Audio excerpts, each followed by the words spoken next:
దేశ ప్రగతిలో నీరు, విద్యుత్, రవాణా, కమ్యూనికేషన్ ప్రముఖ పాత్ర పోషిస్తాయన్నారు కేంద్ర మంత్రి నితిన్ గడ్కరీ. మంగళగిరి వేదికగా జరిగిన కార్యక్రమంలో రాష్ట్రంలోని 5,233 కోట్ల విలువైన జాతీయ రహదారులకు ఆయన శంకుస్థాపనలు, ప్రారంభోత్సవాలు చేశారు.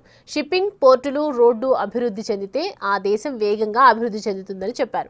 ప్రపంచంలోనే 3వ అతిపెద్ద ఆర్థిక వ్యవస్థగా ఎదుగుతున్నామని తెలియజేశారు.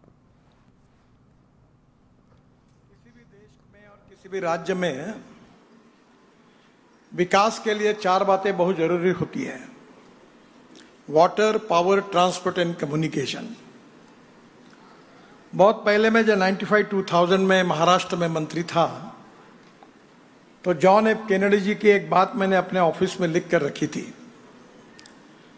जॉन एफ कैनेडी जी ने कहा था कि American roads are not good because America is rich, but America is rich because American roads are good.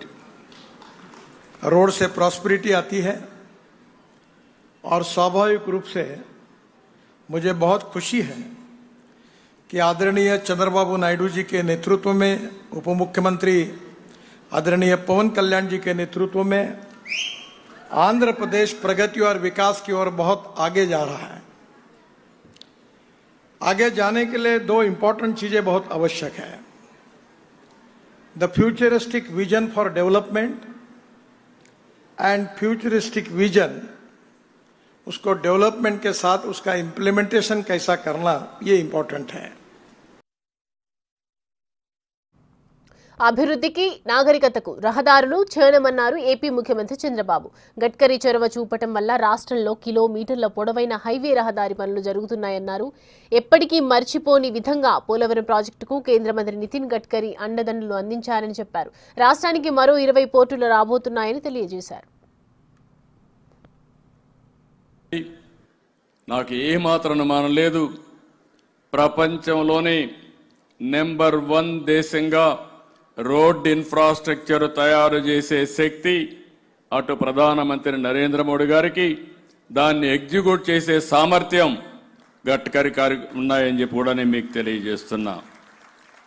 మన రాష్ట్రానికి వస్తే ఇటీవల 5 సంవత్సరాలు పూర్తిగా రోడ్లన్నీ కూడా విధ్వంసం అయిపోయినాయి. ఒక్క నేషనల్ హైవేస్ కాబట్టి ఎక్కడ కూడా గుంతలు లేవు. అదే నేషనల్ హైవే దిగితే ఇంకా భయంకరమైన నరకం.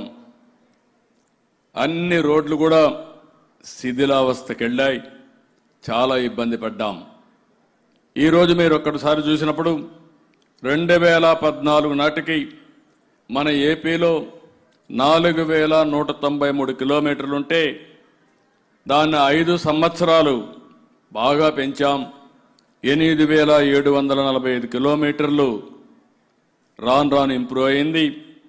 అవన్నీ కూడా పూర్తి చేసుకొని ఉంటే ఈరోజు రాష్ట్రంలో ఇంకా బ్రహ్మాండమైన రోడ్ నెట్వర్క్ వచ్చేది. ప్రస్తుతం 70,000 కోట్ల రూపాయలు విలువ చేసే రోడ్డు పనులన్నీ కూడా శాంక్షన్ అయినాయి. కూల్చివేతలతో గత ప్రభుత్వం మొదలైతే ప్రతి గ్రామంలో కూటమి ప్రభుత్వం గుంతలు పూడ్చి కొత్త రహదారులు నిర్మిస్తోందంటున్నారు AP deputy CM Pawan Kalyan. NDA వచ్చాక దేశంలో కీలకమైన ప్రాజెక్ట్స్ చేపట్టిందన్నారు. హైవేల నిర్మాణ వేగం 3 రెట్లు పెరిగిందని తెలియజేశారు. అడవి తల్లి బాట పేరుతో గిరిజన ప్రాంతాల్లోనూ రోడ్లను నిర్మిస్తున్నారని చెప్పారు. గత ప్రభుత్వానికి కేంద్రం నుండి సహాయం వచ్చినా రహదారి అభివృద్ధిపై సరైన శ్రద్ధ చూపలేకపోయారు.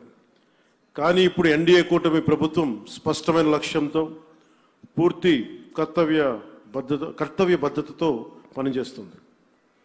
అలాగే జాతీయ రహదారుల నిర్మాణం తరహాలోనే మన రాష్ట్రంలో అడవి తల్లి బాట పేరిట గిరిజన ప్రాంతాల్లో రవాణా సదుపాయాలు కల్పించేందుకు కొండ రహదారుల నిర్మాణాన్ని కూడా ప్రారంభించాం.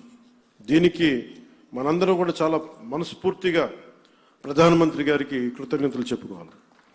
పీఎం జన్మన్ ప్రధానమంత్రి జనజాతీయ ఆదివాసీ న్యాయ మహా అభియాన్ కింద అది ఓట్లు పడే దారులు కాదు, 1,00,000 మందికో 25,000 మందికో ఉపయోగపడే రోడ్లు కాదు.